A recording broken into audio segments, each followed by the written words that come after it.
Hablaremos hoy de Coinage Oudgar, que es un adivino escocés. Según afirmó Justino, que era un historiador latino del siglo II, la adivinación constituía una especialidad entre los celtas. Los adivinos de aquel pueblo se encargaban de interpretar los sueños y de estos sueños se extraían predicciones. Contrariamente a lo que sucede en la realidad. Así que, examinado lo que le pasa a un tipo, se puede predecir lo que va a soñar mucho más fácilmente que examinado lo que soñó se pueda predecir lo que le va a ocurrir. Lo que se puede hacer, en todo caso, y aquí está Rolón que no me deja de mentir, es diagnosticar. Seguro, comprometer al sujeto con lo soñado. Exactamente, pero de ningún modo predecir lo futuro. O al menos no lo hace Rolón. Ahora no lo hace, no lo está haciendo. Por lo menos no lo promociona, por ahí lo hace. Por ahí no lo hago, no lo hace. Yo no entro cuando está en el consultorio con el cliente. Paciente. Estrabón se encargó de describir detalladamente cómo era la iniciación celta en los misterios del presagio y la profecía. Parece que sabían sumirse en un estado de recogimiento colectivo y penetrar en una dimensión en la cual dejaba de existir el tiempo.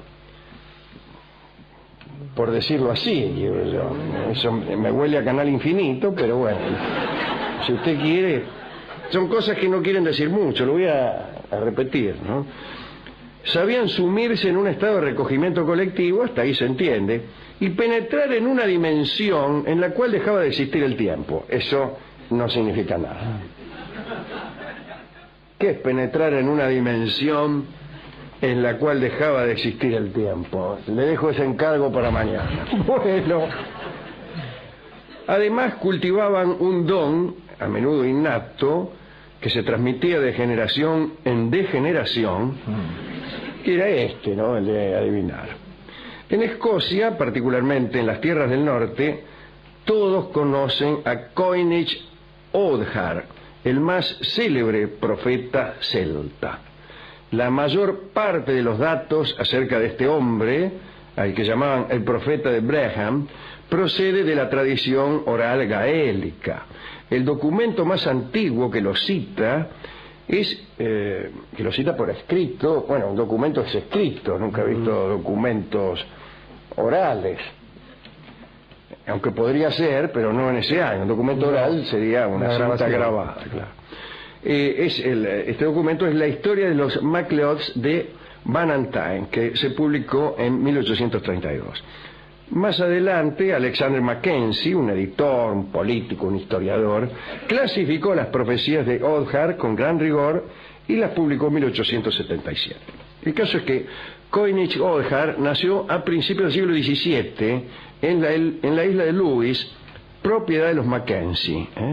Siendo muy joven se estableció en las tierras de Braham, en Rossshire. Pronto se lo empezó a conocer por el apodo de Fiosaiche, lo cual en gaélico significa el que sabe, como todos sabemos. Oudgar era pelirrojo y muy alto. Su marcha era encorvada y con los brazos para adelante, como quien lleva una carretilla.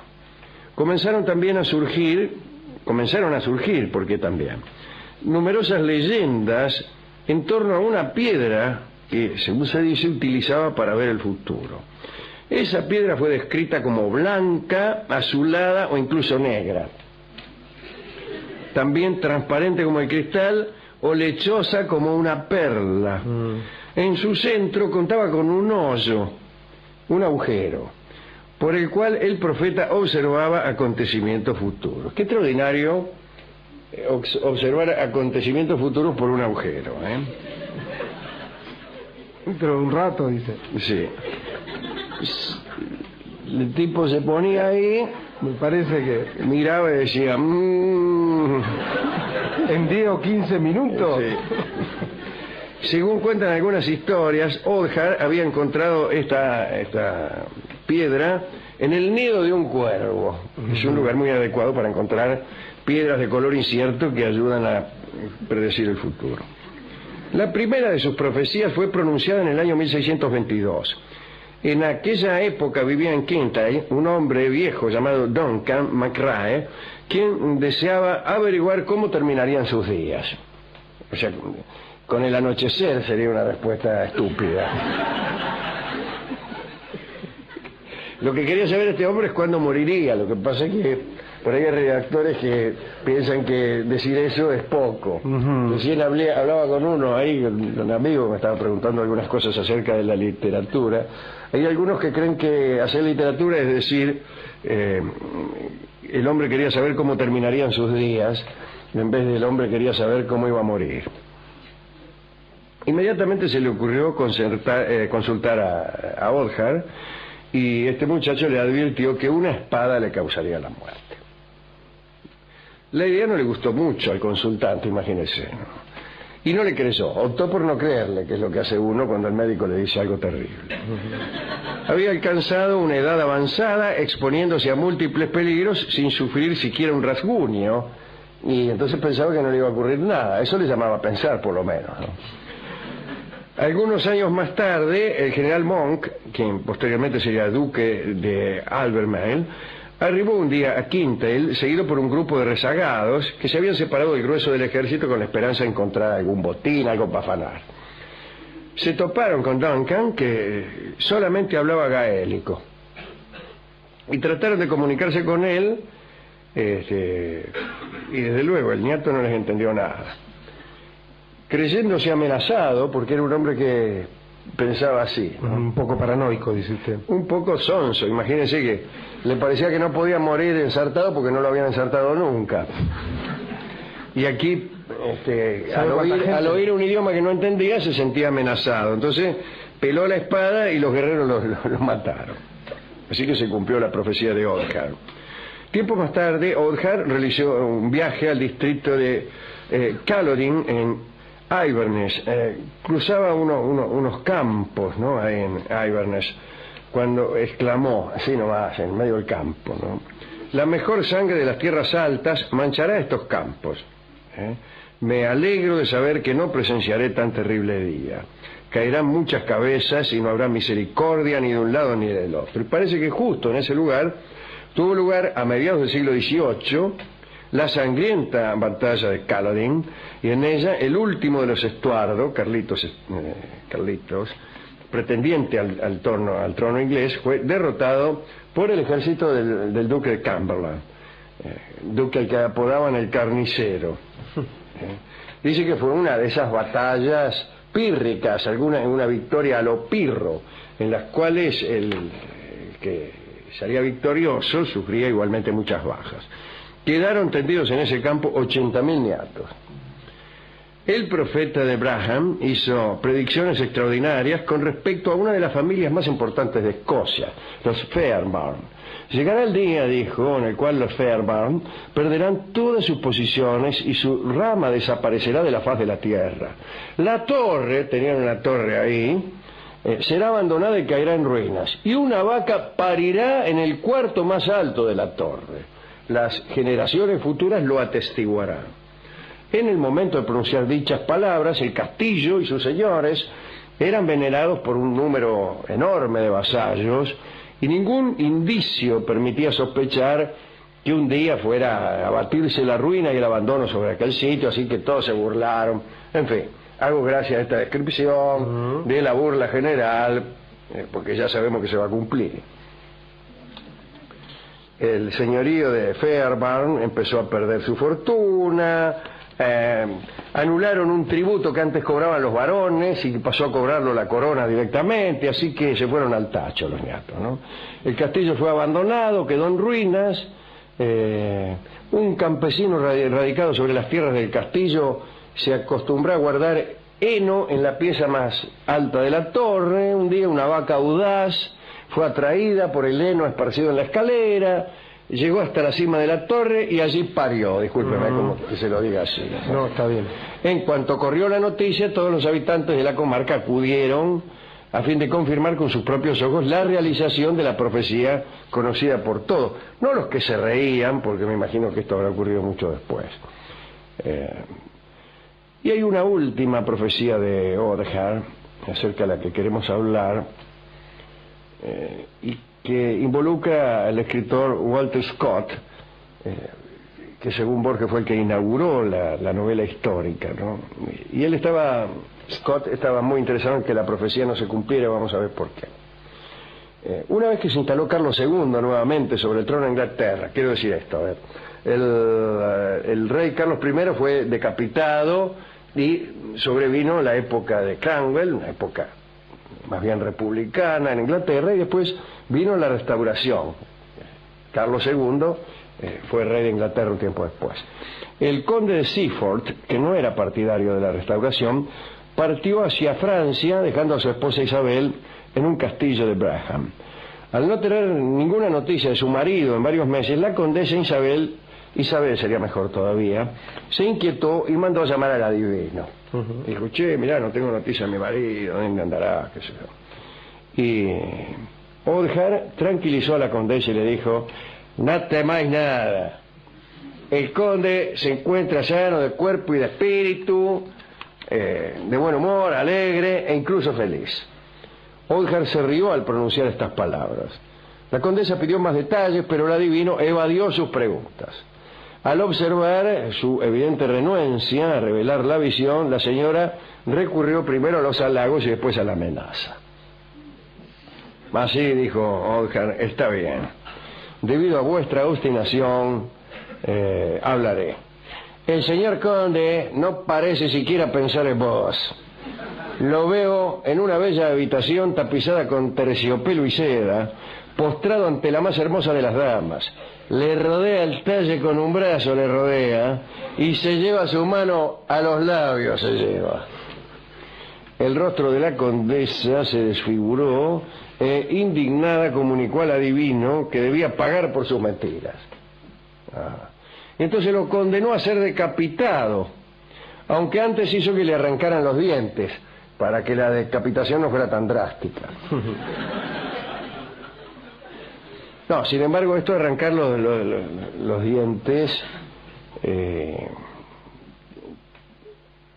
tiene que ver con lo siguiente. Voltaire contaba el caso del rey Amasías, que mandó sacar los dientes al profeta Amós, uno de los profetas de la Biblia, para impedir que hablara acerca del futuro. Pero no era porque sin dientes no se pudiera hablar, claro que se puede, pero los oráculos deben ser pronunciados en voz perfecta, con una inflexión perfecta, con una pronunciación clarísima de las palabras. La oscuridad debe estar en otro lado. Y entonces el que habla sin dientes no puede profetizar. Y además peor, no puede inspirar respeto. Sí, pero el tipo lo va a acertar, pero... Claro, pero es que es la condición esencial de la profecía. Si no, fíjense lo que le pasaba a Casandra, la hija del rey Príamo de Troya, que profetizaba, pero estaba condenada por Apolo a que nadie creyera. Entonces sus profecías no surtían efecto ninguno, porque no las creían. Y por esa no creencia, el caballo de Troya se metió dentro de las murallas de la ciudad, porque no hicieron caso a eso. Bien, al día siguiente Oldham fue conducido hacia el lugar de la ejecución, y al saber próximo a su fin, pronunció las siguientes palabras. Su linaje, señora, se ve que estaba la mina ahí, ¿no? Sí. Terminará transido por el dolor. Veo a un caballero, el último de su casa, sordo y también mudo. Tendrá 4 hijos magníficos, pero todos lo precederán en la tumba. Morirá sumido en la tristeza, consciente de que su linaje se ha extinguido para siempre. Una hija heredará las tierras, pero pocos serán sus días. Oldham arrojó la piedra esa que tenía, la del agujero, a un estanque. Declaró que quien la encontrara heredaría sus dones. Y después el verdugo se ocupó de él. Era el año 1675. Ese mismo día el conde de Seaford regresó de París. Al enterarse de la condena pronunciada contra el adivino, intentó impedir la ejecución, pero llegó tarde. Este mismo conde, el conde de Seaford, murió 3 años más tarde, en 1678. Su último descendiente, Francis Humberstone, conde de Seaford, nació varias generaciones después. en 1754. Se casó, tuvo 6 hijas y 4 hijos, los 4 de la profecía, ¿no? Todos murieron antes de llegar a los 10 años. El conde quedó mudo de la aflicción. La mayor de las muchachas heredó las tierras, se llamaba Mary, y se había casado con Samuel Hood, compañero de Nelson y comandante de las tropas inglesas. Sir Walter Scott era amigo y pretendiente de Mary. Conocía las profecías de Oldham y solía decir que temblaba ante el cumplimiento. Por eso la acompañaba a todos lados. Ella era una muchacha muy triste, imagínese, ¿no? No dejaba que nadie se le acercara, pero la profecía se cumplió. Los caballos del coche de Mary se desbocaron y la pobre chica murió a causa de las lesiones sufridas. Es decir, se cumplió la profecía de Coinage Oldham, por más que el pobre Walter Scott cuidara a la última hija. En realidad ya se había cumplido toda la profecía, ¿no? Prácticamente. Pero Scott tenía miedo del último eslabón de la cadena. Bueno, qué sé yo. No tengo nada que decir ante esto. ¿Qué quiere que diga? ¿Vio cómo se puede predecir el futuro? No sé.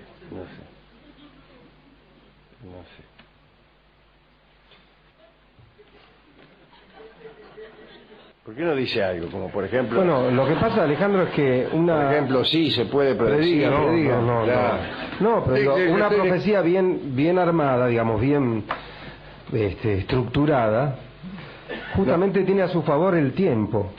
¿Sí? Claro, no puede menos que cumplirse. Digo, o no, pero jamás nos enteraremos, digo, porque tiene a favor el tiempo. Cuando uno dice, lo que se dice siempre es que se conocen las profecías cumplidas. Claro. Y no las no cumplidas. Y bueno, por eso digo, por ahí dice, bueno, todavía no se ha cumplido, parece, excepto que uno le ponga fecha, ¿no? Con lo cual estaría en una estructura dudosa. Pero vaya a saber, no sé, no me expido al respecto. Yo en general, usted sabe que prefiero no creer. ¿A quién quiere dedicar esto? Y a Mary, esta muchacha triste, pobrecita, sí. Y a la idea de los griegos, si usted quiere, ya que del tiempo hablábamos, de esta gente que quería estar en una dimensión donde no existía el tiempo, que entendieron que el tiempo era un enemigo necesario e inevitable, este Cronos que devoraba a sus hijos. Bueno. Lo que pasa es que a uno le gusta creer que... A uno le gusta ser determinista, del mismo modo que a los científicos les gusta ser determinista, al menos en la mayoría de los momentos de la ciencia, pero hay algunos que no, bueno, no importa. Pero saber que el destino de cada uno está escrito, es decir, llevar el determinismo incluso ahí donde no hay tal cosa, es creer que también puede leerse. Si usted dice, mi vida ya está decidida, bueno, en algún lado, no digo que esté escrita de un modo literal, pero si está decidida, usted puede conocer de algún modo esa decisión. Y entonces es una tentación enorme, ¿no? En cambio, creer que la vida está sujeta a unos azares, o en todo caso a unas circunstancias no azarosas, pero que involucran unas líneas causales tan entrecruzadas que viene a ser lo mismo. Usted siente que todo es un caos, que no habrá recompensa, que para sus buenos actos, salvo los premios Éter probablemente, pero que no habrá castigo para los malos. ¿Cómo se llama la película esa de Woody Allen? Match Point, o Crímenes y Pecados, dice usted. Esa, Crímenes Están y en la Pecados. misma línea, Claro, Match Point. claro. Bueno, digo, en esa película, en Crímenes y Pecados, un señor comete un crimen y no lo agarra la policía, pero tampoco el remordimiento, y sigue viviendo. Más feliz que antes. Más feliz que antes. O igual de feliz, no lo sé. ¿A quién dedicar esta charla, esta biografía o esta colección de profecías de Oldham. Yo también se la voy a dedicar A Mary. a Mary, y voy a decirle que la canción que va a ilustrar esta charla se llama La Triste Cita y ha sido compuesta por Ariel Ramírez en honor a Mary Hood, aquella joven cuya desgracia ya había previsto Coinage Oldham siglos antes. La Triste Cita por su autor, Ariel Ramírez.